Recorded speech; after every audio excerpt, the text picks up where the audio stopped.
What's going on, Wolfpack Nation? Thank you all so much again for tuning in for this episode. We got a special episode today as we got Chris Solomon and Coach Healy here from the IcePack, NC State Hockey.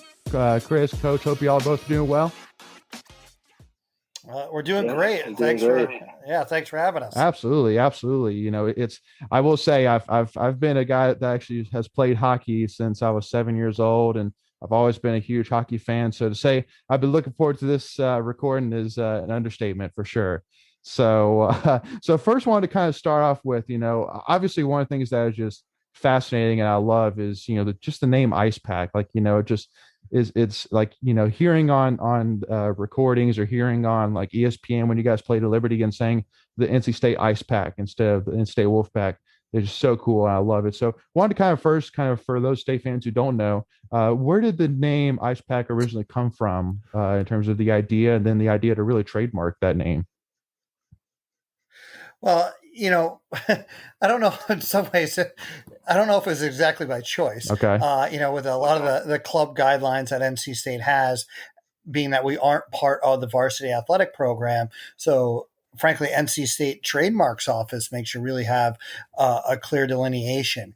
And, you know, you can have pack in it, and it just made a lot of sense being that, you know, we are the NC State Wolfpack team that is on ice. So it came together with IcePack. As far as getting into the trademark and that's really, we've tried to build that brand over the last 3-4 years. And again, that goes a lot to the NC State trademarks and what they were allowing us and not allowing us to do. NC State is really tight on their trademarks.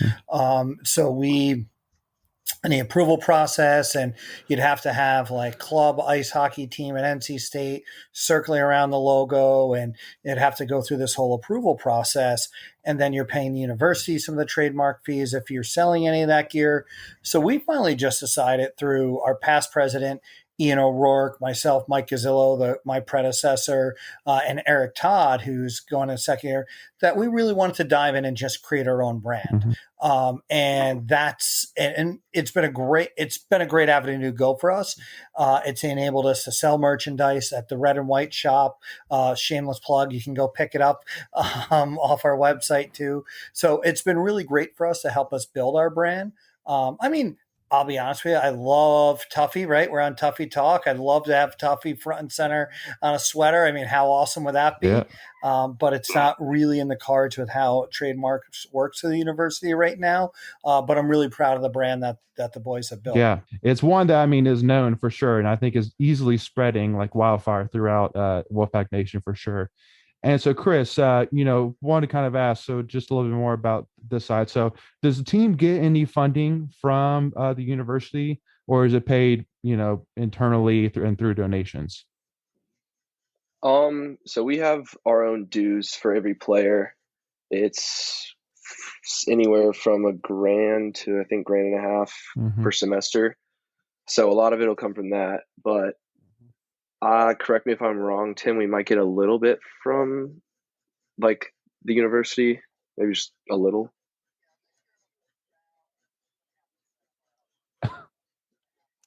Very gracious 2.5%. Yeah. So most of it comes from us, and the past couple of years we've had to get a lot of donations to go to nationals. And we had a locker room got built at the new rink, so we got a lot of good donations from that. So yeah, I mean that's definitely something which I actually haven't even been able to go check out yet as a new competition center. You know, obviously for those state fans who don't know, you guys are part of what's called the ACCHL, even though it's not just ACC teams, but it's a lot of ACC teams like UNC, Virginia Tech, Wake Forest, etc., but with other guys like University of Richmond, UNCW, Georgetown. But one of the things that's actually been really cool recently that has really, I mean, I think been hugely popular is the backyard brawl at PNC Arena between State and Carolina. And I know for me, when I went to go see those games, for me being a former hockey player, I was like, man, what I would give to go back and be able to play, play in something like that. I mean, just the crowd there is crazy. It's an awesome environment. So, but I mean, I think that, seeing that many fans show up to a game like that just proves how much I think not only hockey, but club hockey, even for state in Carolina, is growing in the area. So I wanted to kind of ask, if you agree that, I mean, that, an event like that really has been able to help grow the market and publicity for club hockey in the area. And then, obviously, how much do you miss it, not being able to play last year in the backyard brawl? Yeah, it definitely sucked not being able to do it. Yeah. Because I've been playing my whole life, and nothing really compares to being out there in front of that many people. Mm-hmm. It's like you step out, can't hear a thing. Mm-hmm. It's like almost like you're in the NHL. So Yep. that's one of the biggest moments of the year usually. So Yeah. it definitely sucks not being able to do it, but It is what it is, right? yeah, can't really do anything about it. Yeah. And I am pleased to report, the schedule is going to be released tomorrow, actually probably released by the time this airs. Mm-hmm. You won't see the UNC games at PNC on the schedule yet, but we have spoken to PNC. They will be back. They just can't set the schedule yet for us until the NHL schedule is set. But we are looking at doing one both semesters. However, we do have UNC set on the schedule regularly at Wake Competition Center, September 17th, opening night. Hope we hear all the listeners there. So it won't be at PNC, but I think people that come up to Wake Competition Center it's a first class facility. Tribeca Breweries open up a restaurant in there. It's just going to be a great atmosphere, and shameless plug too, season tickets go on sale tomorrow for us. So, and you talk about funding, ticket sales are huge for us. It's a major revenue source for us. Yeah. Now I'm curious, how does recruiting work? Do you have tryouts? Do you actually go and you look up guys who may want to play for state? How does that work for y'all? Well, I don't have the benefit of, say, Kevin Keats or to go in and say, hey, take these guys. Basically, the way we look at recruiting is, in my philosophy of it, is I want to draw, the old U where they drew, said, hey, all of South Florida, those players are coming to us to play for the U. Basically, what I want is every solid player in North Carolina, I want them coming to NC State, unless they can go off and play and have a big time experience. We do have North Carolina players that are playing at Quinnipiac, Maine, St. Lawrence, high end Division I teams. Go and do that. But if you can't, play there, we are the much better option than an NCAA Division III level in most cases, other than, say, the NESCAC schools, Norwich, a few others. Mm-hmm. That's our recruiting pitch. You're going to play in front of more people than most of those D3 schools. You are NC State's college hockey team at a major Power 5 school. You look at our crowd, you look at our coverage. Most ACHA club teams, which is the conference we're in, you don't have that. So, for us, it's really making the case that the best to the best, unless you have that Hockey East offer, you're going to have a better experience here. We have great academics, especially we have a lot of engineering majors in the room. So that's our recruiting pitch. Now, as far as how do we find our players, one, really, I think raising the awareness of what we are, things like IcePack All Access, which I hope you had a chance to look at, which is the documentary crew that followed us this year. That's as good as anything you're going to see on HBO. So build that funnel, build that pipeline. When junior teams come through and play in the USPHL junior Canes, showing them the locker room. And just, and again, I think being NC State's and really North Carolina's best college hockey option goes a long way. And we're attracting more and more guys that, if they were to play NCAA Division III, going after engineering, that's a tough time commitment. But here they can have the best of both worlds. Sure. Chris, why did you choose? I mean, I think Chris has a great story in choosing us. So I lived away from home a few years in high school, trying to pursue like one of those big hockey schools that Tim was talking about. And I ended up getting injured my senior year, and I was pretty much going to be out the entire season. So it got to the point where I had to decide if I wanted to just rest up and come back and keep trying, or if I wanted to pretty much just come here, get the hockey part of it still, and get the actual college experience that most people look for. And I think that part of it pretty much pushed me over the edge, being able to do both. Because if I would have stayed out there, kept trying, go D1 or whatever, probably wouldn't have been until I was 21 years old that I became a freshman. Yeah. And yeah, I wanted to get best of both worlds, I guess. I want to take a quick second here and give a shout out to our sponsors, Flatlands Jessup Insurance Group, that has your whole world covered with agents in 5 offices throughout East North Carolina to help you decide how much coverage you need, offering policies for home and auto, recreational vehicles, commercial health, life, and employee benefits. They are able to combine options to help find a comprehensive solution that works for you. You can find them on Instagram and Facebook at Flatlands Jessup. You can also visit their webpage at www.flatlandsjessup.com. So please make sure to go and check them out. So I'm going to kind of touch on this. You brought up having the all access for last season. Can you Chris, what was that like having a guys recording y'all every chance y'all had an open moment? It was different. You had no personal space. I mean, it was cool. It was really professional. Like, felt like we were a lot more than a club hockey team. He got a lot of the funny stuff on video too. You had to watch yourself sometimes. Yep. Yeah. But I don't know. It was awesome. Just knowing everything you were doing was pretty much being recorded for everyone else to see. Yeah. Yeah. I'm curious, kind of going, I think it'd be kind of pretty neat, but have you heard like good feedback on those kind of things? Obviously this is kind of a shameless plug, like you mentioned for y'all, but like, have you heard good feedback? That sounds like something that I honestly didn't even know that existed. I would like to go watch it myself. Yeah, just I had mixed feelings about this. A week ago, I heard from the UMary coach, University of Mary coach, and they were the team that knocked us out in the Elite Eight in their home barn. He's like, "Hey, I just watched All Access. It was incredible." I'm like, "Yeah, really? Most of the one episode was your guys knocking our guys out of the game. No wonder why you loved it." But no, in all seriousness, he's like, "That's that's the highest quality thing I've ever seen." And I heard actually from the Liberty coach. This week, he's like, I started watching it this summer. It's just, and he was, Liberty has, by the way, an amazing rink and a facility, and it's something they don't have, right? This all access. So it's a recruiting tool and awareness tool that a lot of other ACHA programs don't have. Yeah. Frankly, a lot of NCAA programs don't have them. So it's been a real game changer in awareness for us. To Chris's point, my day job is as an administrator at an all-girls school in St. Mary School, which so it's like, all right, well, they're going inside the locker room with what I'm saying now. So yeah. I need to be really, you do have to be a bit more cleaned up. But I think it was authentic. Chris, I think we were all pretty much our authentic selves. Rosetto, our goalie coach, had to probably clean up his language more than anybody else between periods. What do you think? Yeah, I had to bleep out a lot of stuff sometimes. Yeah.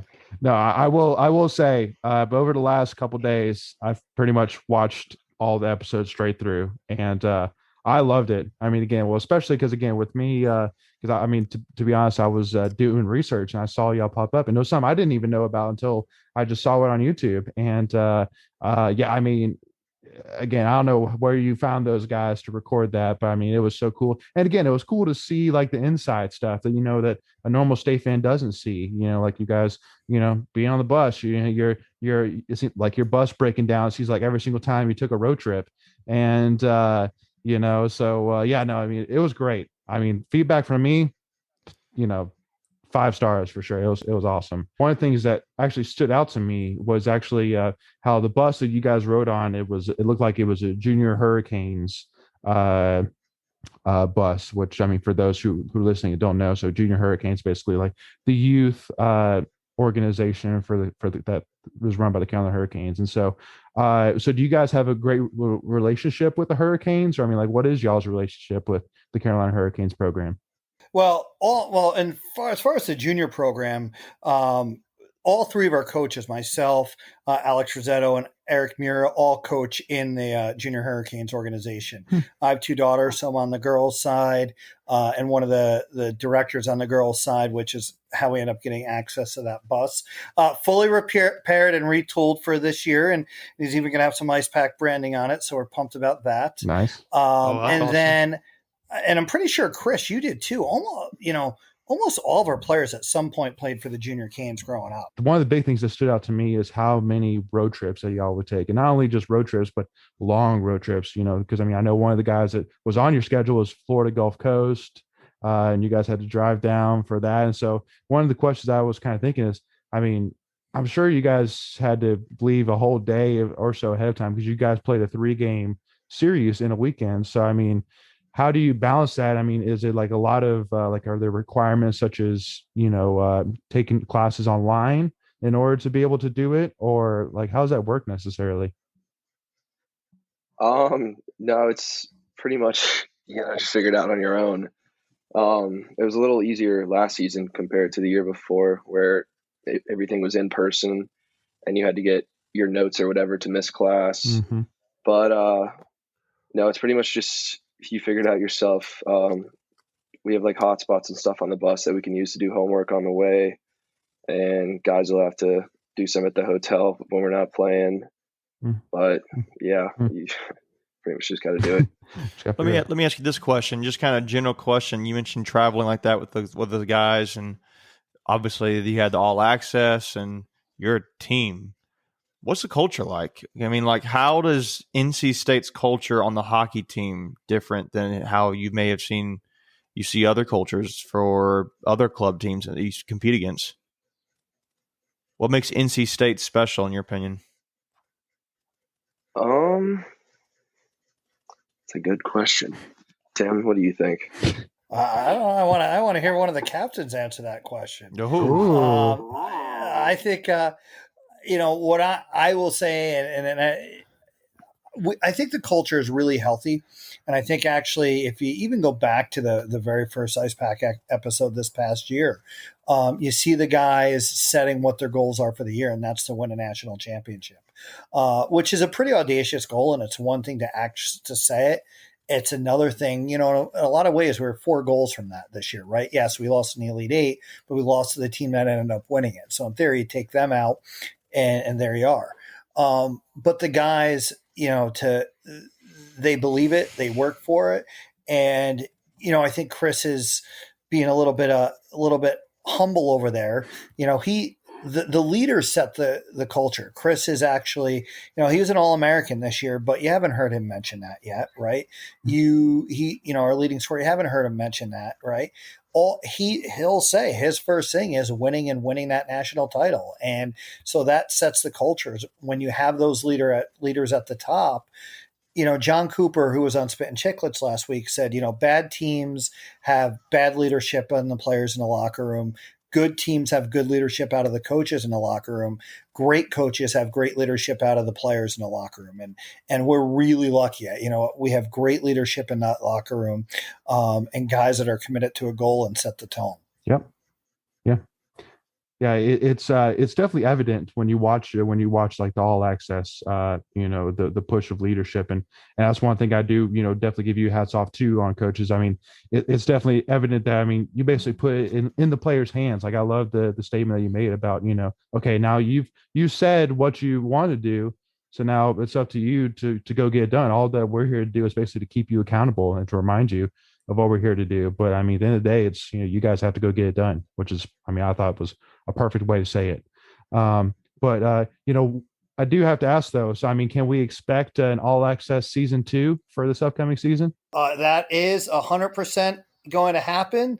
They're actually doing interviews for the team right now. Nice. We did lose.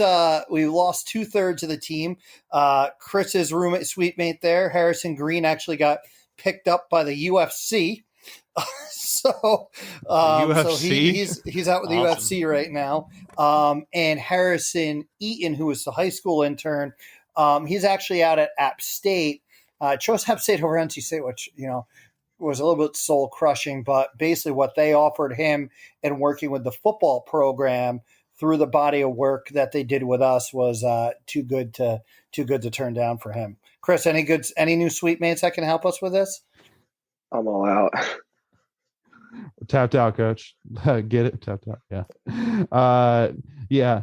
No. And one question to kind of finish up and I guess summarize it. So I did see on your Twitter page that you guys are actually hiring right now for things like for multiple student positions such as creative design director, social media coordinator, things like that. So I think that seeing that combined with what you guys are obviously doing on the ice with having now 3 straight ACCHL tournament titles, making it 2 out of the last 3 years to nationals. It's obvious where the direction that this program is going. So I did want to kind of ask. So besides the obvious answers of basically winning the hardware, the national titles and AC titles, what kind of goals do you each have? And maybe I'll get each of you guys to answer it for the program besides just the easy questions of winning the hardware. I think probably the biggest one outside of winning is, like you said, just growing it. This area, there's, I guess, ever since 2006 when the Canes won the cup, it's kind of started there. Everybody actually started paying attention to hockey, I guess. Mm-hmm.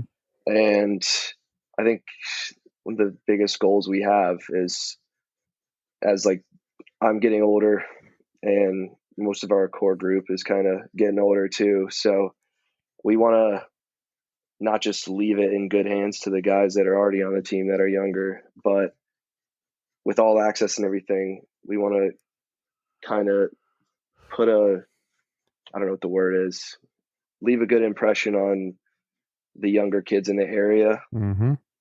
That this is, everybody wants to go and play D1, go to the NHL, but we want them to know that this is a serious program too, and mm-hmm.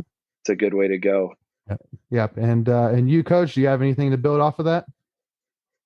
Yeah, I mean, I think Chris, said it well in that as youth hockey explodes across North Carolina, and we're over 80% North Carolinian players, that, hey, this is a serious option as we grow and continue to build the fan base.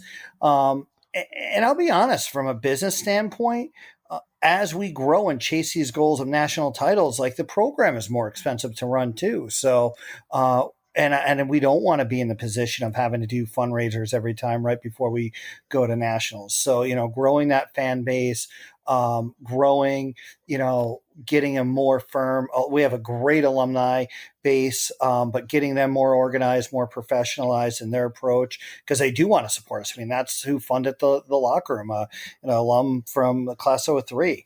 So I think I think the on ice side is in great shape, but just really getting the back of the house fix. 2 years ago, we had I'll give you an example. One of the local news agencies reached out like, hey, can we talk to your sports information person? This is before the Governor's Cup. And I'm like, yeah, I am the sports information person. Like, yeah. Just having that, where it's the coaches and the captains doing everything, and we've loved to do it, but getting more people involved. So, guys like Chris as one of the leaders, they can just concentrate on going out and chasing that natty. Yep, that's right. Well, thank you all so much again for tuning in for this episode. Make sure to tune in on Thursday as we continue our conversation with IcePack, where we talk about reviewing this previous season and talking about goals for next season. So please make sure, again, if you haven't already, please hit that subscribe button. Help support the channel and support us. Follow us at Tuffy Talk Now on Twitter or Instagram. Please like this video if you enjoyed it, and check out all of our great content. And also, too, make sure to give IcePack Hockey at NC State Hockey a follow on Twitter, Instagram as well while you're at it. Thanks for having us on. Go Pack. Yeah, go Pack. Yes, sir. Go Pack.